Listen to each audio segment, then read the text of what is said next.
October 14th, 24 meeting of the Rome City Commission. Begin every meeting with an invocation and a pledge to the flag, and tonight Commissioner Cochran is going to lead us in that. Commissioner Cochran, if you will, stand with us. Thank you, Mr. Mayor. Please bow with me. God, thank you for this day. Thank you for this city. Thank you for its citizens. Thank you for the first responders who protect us. Thank you for this commission. Thank you for the employees and what the citizens mean to us, and hopefully in return what we mean to them. Father, we ask that you guide our decisions, that you provide wisdom and grace, and we just ask that you go forward with us and help us in any and every way that you can. In Christ's name, amen. Amen. Face the flag.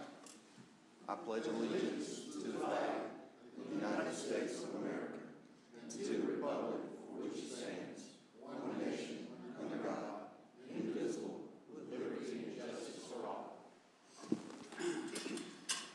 Thank you, Commissioner Cochran. Mr. Clerk, if you will call the roll. Mayor McDaniel. Here. Commissioner Bojo. Here. Brock. Here. Cochran. Here. Beeman. Here. Dawes. Here. Quick. Here. Collins. Here. Thank you. We all received the minutes of the September 23rd, 2024 meeting, and we will approve those by common consent. We have no proclamations. We do have one guest with us tonight, Christopher McKellar with Malden and Jenkins. He's going to give us a summary of our 2023 audit. He gave us one in caucus, and going to ask him to come forward. And Sammy, if there's anything that you'd like to say. No, just I'd love to hear from Christopher, so take it away. All right. Christopher, we're glad to have you with us. Yes, sir. Well, thank you for having me this evening. My name is Christopher McKellar, a partner with Malden and Jenkins, and I'm here to present the audit results for the city for the fiscal year ended December 31st, 2023. You should have before you the auditor's discussion and analysis. This gives the audit results, a few financial highlights, and then some required communications. I certainly won't go through all of this, but I'll point out a few highlights. So if we flip over to, page 4, this is the audit results. So as you can see there, the financial statements are the responsibility of management, and our responsibility as external auditors is to issue an opinion based on our audit. What I'm sure you all would like to hear from me is, how did the city do? We did issue an unmodified or clean opinion, which means that the financial statements present fairly in all material respects. On page 5, this gives a summary of the annual comprehensive financial report. As you can see there, it does go above and beyond the financial report. It does include the introductory section and the statistical section. One thing that I like to point out is the management's discussion and analysis. This is a good summary of the annual comprehensive financial report. It gives the information, financial information at a higher level and is much shorter than reading the whole document. I would like to take a minute to thank Tony and the rest of the finance department for the work that they put into preparing the annual comprehensive financial report, as well as getting prepared for the audit. We tend to ask a lot of questions and ask for a lot of information, so there's a lot of work that goes into that oftentimes people don't see. They just see the final product.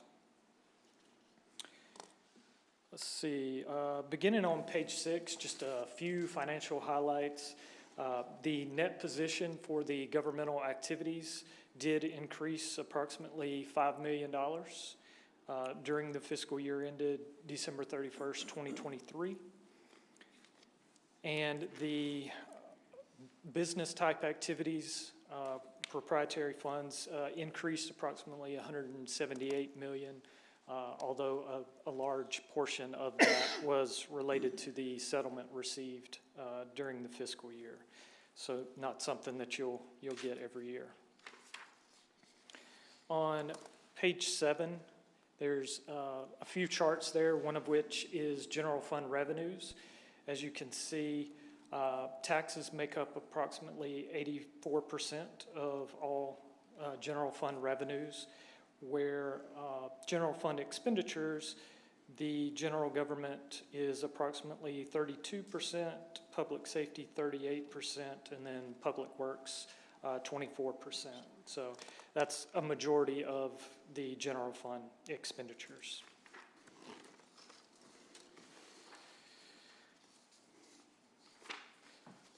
And then beginning on page 10, but I'll skip over to page 11, this is our required communications. We encountered no difficulties in dealing with management. We had no disagreements with management over any significant accounting policies or principles. Then on page 12, we did have one uncorrected or past adjustment, and it was related to subscription-based information technology arrangements. The amount of the entry that would have been posted was immaterial, and the city chose to pass on that adjustment, and we concurred. We are independent of the city, which is required by AICPA standards and governmental auditing standards. On page 13 and then continuing to page 14, we did have two what we call management recommendations or management points. Both of these were highly immaterial, but something we noted during the audit, so we wanted to point those out, which we discussed in caucus. And that is all I have for you, unless there are any specific questions on the auditor's discussion and analysis or the annual comprehensive financial report. Thank you, Christopher. You've heard the report from the auditor. I'm going to ask for a motion in just a second. Are there any questions or comments that anyone would like to ask? Just say to Tony that you did an absolutely great job, and you as well, Jenkins. Thank y'all. Thank you. Okay, I'll entertain a motion to approve the audit. I'll make the motion to approve. Second. I have a motion and a second. Any other discussion? Mr. Clerk, call the roll. Sir. Commissioner Bojo? Yes. Brock? Yes. Cochran? Yes. Beeman? Yes. Doss? Yes. Quick? Yes. Collins? Yes. Mr. Mayor, if I could make one comment for those following along at home, the AGFR document itself is pretty large, but if you visit the city's website at romega.us, under the portion of the site for departments, if you go to finance, you can find this complete document in its entirety to review at your viewing pleasure. And we'd love to talk to you more if you got questions, so thank you. Thank you, Christopher. And I want to thank Tony Reinhardt and her staff for the excellent job that you always do. And if you get in trouble with money, we're all in trouble. You keep us out of trouble, and we appreciate that.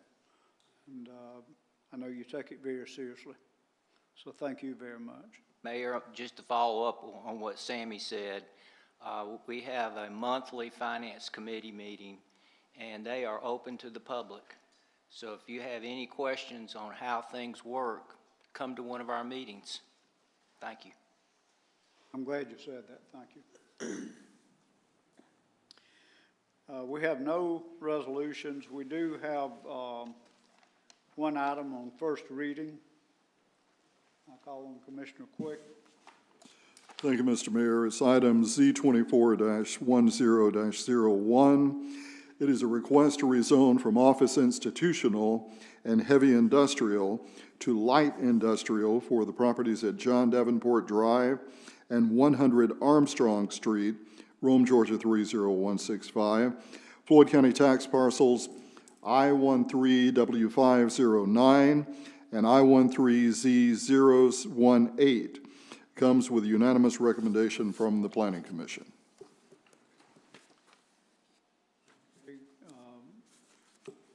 We have one item on second reading. Commissioner Quick. On second reading, it's a building code ordinance, 1 and 2 family dwelling update. And the item is whereas the Rome City Commission wishes to modernize in Chapter 5, Article 1 of the Code of the City of Rome, Georgia, relating to buildings, and whereas the Rome City Commission wishes to modernize the language in its ordinances governing buildings to reflect changes in the state code, and now for the Rome City Commission hereby adopts this ordinance as follows. The Rome City Commission and its ordained authority of the same, that Chapter 5, Article 1, Section 5-2 of the Code of the City of Rome is hereby deleted in its entirety. And in Section 5.2, 1 and 2 Family Dwelling Code, there is hereby adopted for the purpose of public health, welfare, and safety that certain state minimum standard codes known as the International Residential Code as adopted and the amended state of Georgia, except for the portions as are deleted, modified, or amended as the dwellings of the International Residential Code, but not limited to Appendix C of the 2018 edition of such code, and other subsequent amendments, revisions, and changes thereto are hereby adopted. Moving on down to Section 2, be it ordained the Rome City Commission and its ordained authority of the same, that the recitals of the preamble of this ordinance provide necessary context, are an integral part of this ordinance, and are hereby adopted into the ordinance as is fully set forth herein. Rome City Commission, and it's ordained by the authority of same, that the city clerk, in consultation with the city attorney, shall have the authority to correct any scrivener's errors found in this ordinance, and be it ordained that the Rome City Commission and its ordained authority of the same, that the provisions of the ordinance are severable and should be in any part the ordinance be deemed by court of competent jurisdiction to be invalid. Such invalidity shall not affect the validity of the ordinance as a whole, or any part thereof declared to be invalid. Be it ordained the Rome City Commission and its ordained authority by the same, that all ordinances and or parts of ordinances in conflict hereby with and the same authority be repealed. This will come as a motion. Need a second? Second. Heard the motion and second. Any discussion? Mr. Clerk, call the roll. Commissioner Bojo? Yes. Brock? Yes. Cochran? Yes. Beeman? yes, Dawes? Yes. Quick? Yes. Collins? Yes. We have nothing continued on first reading, no Mr. Mayor. public hearings. Mr. Mayor, before we leave that, could I ask a question, please? Along the lines of that repeal, is it a opportunity to ask our director of planning, et cetera, to look and review the properties that we have in our community, having everything to do with the opportunity to build by right, to bring us possibly a list of those properties, so that at least the commission would get opportunity to look and examine and then rule on before someone could actually build on property that's in our city that's by right. And the reason I say that is, it's almost like the chicken before or the egg before the chicken, except for in a lot of these cases, we're getting the egg on our face when situations like this happen. And I see Bryce do you kind of concur, or can you speak on exactly what it is I'm talking about? If I may, Mr. Mayor. So, good evening. I'm happy to provide you with whatever information you want, but let me clarify, what are any particular businesses you're interested in, or, because every property allows you to build something by right. Is it by right, am I wrong to say that if if you have a piece of property and it's by right, if it's zone commercial, you can pretty much go in and put anything that falls up under the line of commercial Correct. Yes, sir. without having the opportunity to put in any setbacks or any buffers, et cetera, because it don't come here, correct? So setbacks and buffers are required under commercial zoning, except here in the CBC and UMU districts. So assuming you met those setbacks and any buffer requirements, it would be allowed by right. Yes, And sir. if you own a piece of property and you're in the city, and say you're lying in the city limits, but you're on the outskirt, and it's on heavy industrial, Correct. and it's by right, they pretty much put anything in. If it's And those allowed, are the type of situations, Mr. Mayor, that I would ask to at least give us the opportunity, Bryce, to review them, bring us the list. And then if it's something that sticks out, then maybe we could do the changing before and force the public to have to come before planning to get them done. I don't know how much control, I mean, Bryce, tell me the normal procedure. if something is allowed by right, you simply need to develop plans that would meet the ULDC, and at that point, you're getting permits and you're off and running. So maybe I could help just a little. So let's say hypothetically, we were curious to know how many parcels inside the city of Rome could theoretically house a convenience store by right.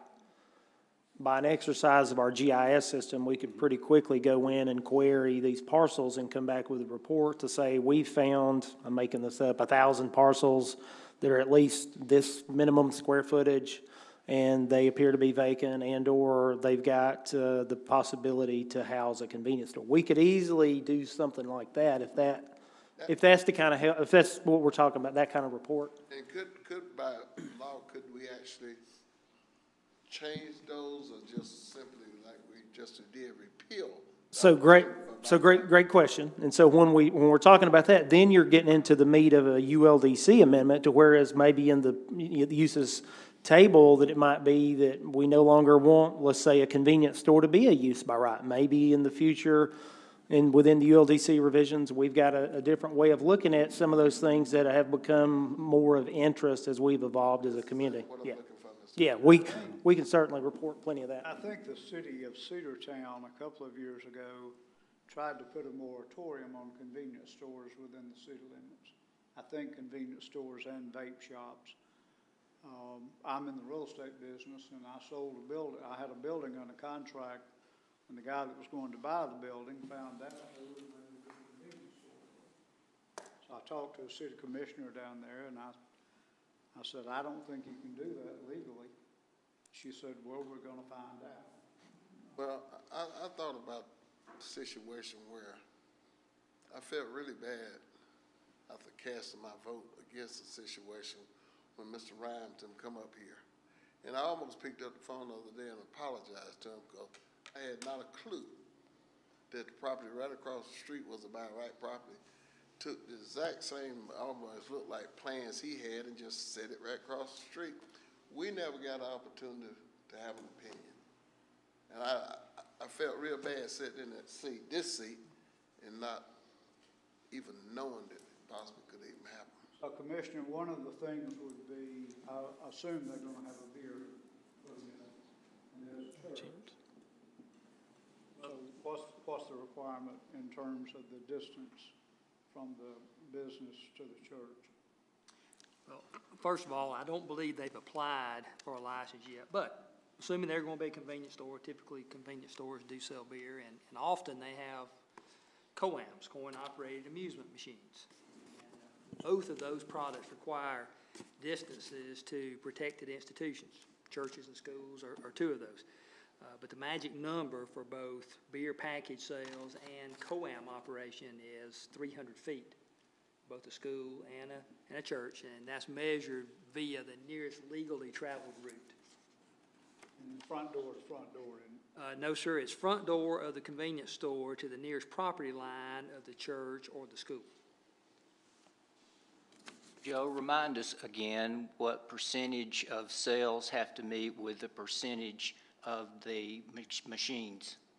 Well, under the city's COAM ordinance, which is relatively new, all convenience stores or all establishments that have COAMs have now been required to get a City of Rome license, and they're also making quarterly reports. And for next year, 2025 licenses issued, they will need to establish that they're meeting the ratio that's been established, and that is that they're generating at least as much sales from the other aspects of the operation of the business as they are from the COAMs. So it's a 50-50 ratio, kind of like we do with alcohol pouring, but in this case, they'll have to generate at least as much revenue, sales from non-COAM as they do COAMs. Thank you.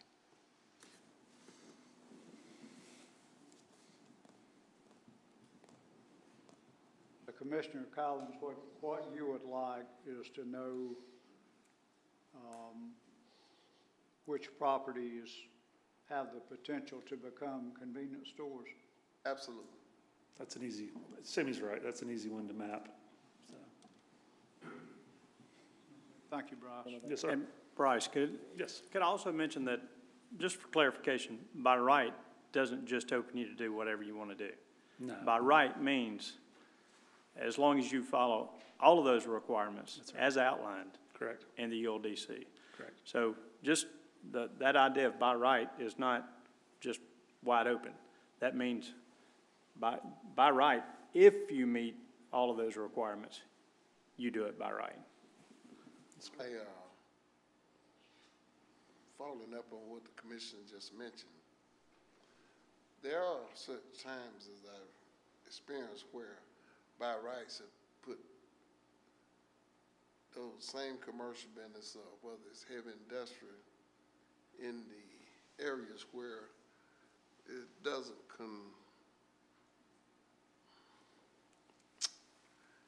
fit the scope of the community. Road leading down to Dollar School at some point in time did not fit the opportunity because it was a Tyler Pond and a situation where stuff did not fit in that area where it was kids. And they were very interested in buying that land before such took place. So that coin flip goes in both ways. But the interesting part is if we knew in advance that a situation like that exists, we would have opportunity and opinion on it. Thank you, Mr. Mayor. Bryce, I have a question. Is there an opportunity to change the definition of a convenience store? Sure, we can do that. Because we've got convenience stores that are just vape shops and gaming machines, and lots of them. That's right. We are very friendly to retail in general. I think that's something we should think about.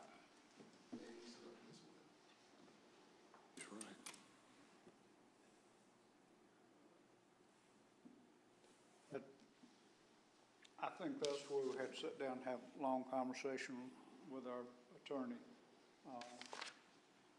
Every problem that we have in the city of Rome right now, they have in every community within GMA. I mean, I didn't realize when we got ready to take on the COAM machines, how many other communities had taken on that situation. So the fact that Cedartown had already tried to put a ban on convenience stores and vape shops, I thought that was very proactive. I didn't think it was enforceable. And I don't know where they are on it right now. But I think it's worth a conversation.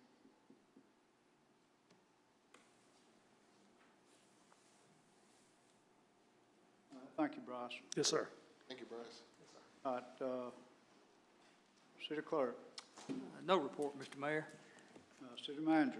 Thank you, Mr. Mayor. Have a special request that would require action by this body tonight, and we have an adjacent property owner to what is known as 3 East Main Street, parcel J14L226. This is a property that the city acquired via a sheriff's deed back in 2004 that has largely sat undeveloped. And for an adjacent property owner to be able to acquire this and begin to start paying taxes on it and keep it cleaned up, we would simply need to do that through the Rome Floyd Land Bank Authority. And so to that end, I'm here tonight to request that this body declare this property surplus and make that transfer, make the transfer to the Rome Floyd Land Bank Authority, and that is the request. We discussed this in caucus. We'll need a motion to make this happen. I'll make a motion to transfer the property to the Land Bank Authority. Have a motion, need a second? Second. Have a motion and a second. Any discussion? Just a quick question. Does this land, once it's surplus, and be turned back over to individual, or would it go up for opportunity to be bidded on? Or? So the land bank conducts the bids, they accept proposals, and in this case, they've got an adjacent owner that they'd like to move forward with that they've had an application from, and they've worked through the process. And so next step is just for us simply to transfer the property to the land bank so they can continue the process. So, Sammy, are you saying they have accepted a bid, or they have? I guess received would be the word, yeah, received a bid, or accepted an application, I should say. They've received an application, That. and what will happen is, they will post this property, and there'll be, I think it's 30 days, that there'll be a time for other people to see that property and make application as well. Sure. And then the board will look at the applications, make a decision. I thought that's how that worked. Yeah, I think they've already gone through the posting and all of that. It's my understanding, so. Any other questions, I'm happy to answer. We have a motion and a second. Any other discussion? Mr. Clerk, call the roll. Commissioner Bojo, Yes. Brock, Yes. Cochran, Yes. Beeman, Yes. Dawes, Yes. Quick, Yes. Collins. Yes. Thank you. Mr. Attorney? No report, Mr. Mayor. Under my time, the Rome Floyd Development Authority will meet Tuesday, October the 15th at 9 a.m. at 800 Broad Street. During caucus, we went into executive session to discuss a matter associated with real estate. Commissioner Bojo made the motion to go into session. Commissioner Quick seconded that motion. When we came out, Commissioner Dawes made the motion. Commissioner Collins seconded the motion. No actions were taken. That's all I have. Finance Committee, Commissioner Bojo. Thank you, Mr. Mayor. We've got one item from, that's a budget request from the Rome City Police Department. Many of you know we've got 35 of our police cars have computers in them. And those computers are going to have to be replaced because they need to be upgraded to Windows 11, and they cannot be upgraded. These can't. It's not just a City of Rome problem, it's a problem all over the country that to keep up with technology is what it amounts to. The total to replace these 35 units is $112,312.90. And the money that will be used to purchase these will come out of the Red Speed funds. And I would like to, at this time, make a motion that we vote to replace these 35 units for the Rome Police Department. Second. Have a motion and a second. Any discussion? Clerk, call the roll. Commissioner Bojo, Yes. Brock, Yes. Cochran, Yes. Beeman, Yes. Dawes, Yes. Quick, Yes. Collins. Yes. That concludes my report. Okay. Commissioner Brock, No report. Commissioner Cochran, No report, Mr. Mayor. Commissioner Beeman, Thank you, Mr. Mayor. The Solid Waste Commission will meet on Tuesday, October the 22nd at 8:30 a.m. in the Sam King Room. And up under Tourism, the Tourism Committee will meet Wednesday, October the 23rd at 11:45 a.m. at the Northwest Georgia Housing Authority Vision Center, 1 Brookwood Avenue, Rome, Georgia. And I am so pleased to announce that the National Collegiate Athletic Association, NCAA, announced that the Rome Sports has been selected to host the D3 Men's and Women's Tennis Championship for the 2027-2028 season. The championship will take place at the Rome Tennis Center at Berry College, May the 22nd through the 30th, 2028. That is exciting news. And that concludes my report, Mr. Mayor. Thank you, Commissioner Beeman. Commissioner Doss? Just real quickly, Berry College is a D3 college. But under my report, I received a message last week from Joe Smith that our landmarking committee, and I see Julia sitting out, that we need to get together and make some decisions for next year. And we have, and if you get this message, if you know of a good Rome landmark, we have an application process. We'd be happy to consider your request. Also, I would like to, under Public Works, traffic trails, I don't know if you've been outside lately, but the weather's cooling off, and it's a perfect time to get on our trail system. And we have some great trails here. In fact, I've talked to people that come to Rome. They live around Rome. They come to Rome to use our trails. So I encourage you to use them, and we would appreciate any feedback. Thank you. That's my report. Commissioner Doss, can I ask the question? So on the trail system, when you're walking it, there is no, can I say, first aid kits or anything like that? I didn't notice any of those on the trails. So as we were walking, I think somebody cut their foot or something, and we were trying to figure out, okay, well, what can we go to? Where do you go to when you need assistance, medical assistance on the trails? I was just curious because they're so long and lengthy, but I didn't see anything like that. Well, right now, you just go home. But the problem with leaving supplies out on the trail is they'll disappear.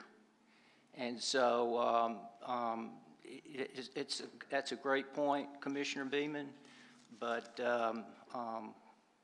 it might be a good idea also to carry your phone with you. So if you really have a true emergency, you can call 911. Okay, so let me take it back to this way. So if I had an emergency and I'm somewhere on the trail, how do I identify where I'm at? You just tell them you're on the Mount Berry Trail at mile 2, and they'll come get you. And it's a good idea to, when you park your car, there's a trailhead, and there'll be a sign, and it'll tell you where you are and where you're going. And just so have that in the back of your mind. I'm looking for those signs. Jamie, you got injured on the trail, not? I hurt my knee on Jackson Hill. I took a bad fall, and quite frankly, I didn't have a phone, and I just had to sit and wait till someone came along. And so those things happen. And so it's a good idea to carry a phone with you. And it's also a good idea to have a partner. So if you have a problem, you're not stuck by yourself. So there's some trail safety tips. And if you really want to get the real tips, talk to Commissioner Brock. He's a member of our TREAD organization, and he's on the trails all the time. Another opportunity to mention the Tuesday night ride, 6 o'clock, no drop ride. All levels are welcome to come. It's about a 7-mile loop.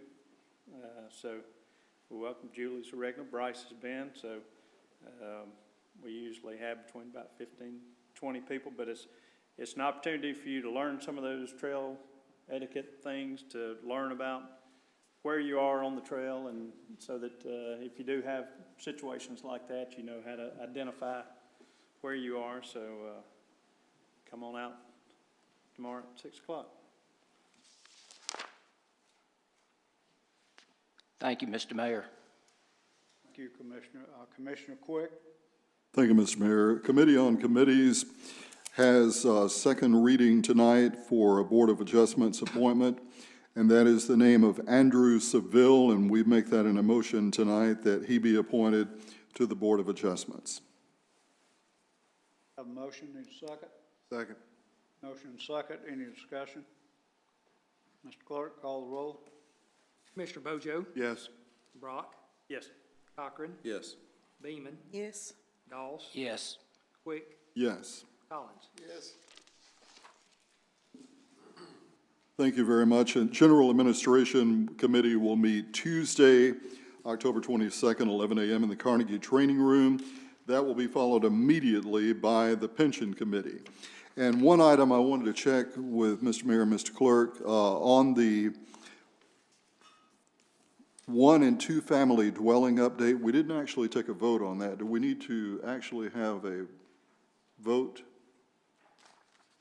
Yes, we do.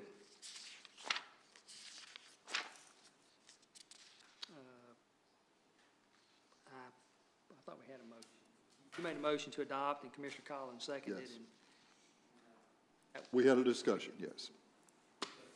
We have a motion and second. Call the roll. it was voted on. It was voted on. Okay. It was. No. I thought it was. Anything else, Commissioner? That's it? Commissioner Collins?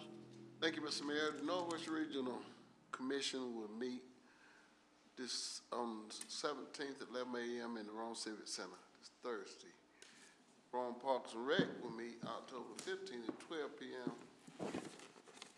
Alto Park. And the public is invited.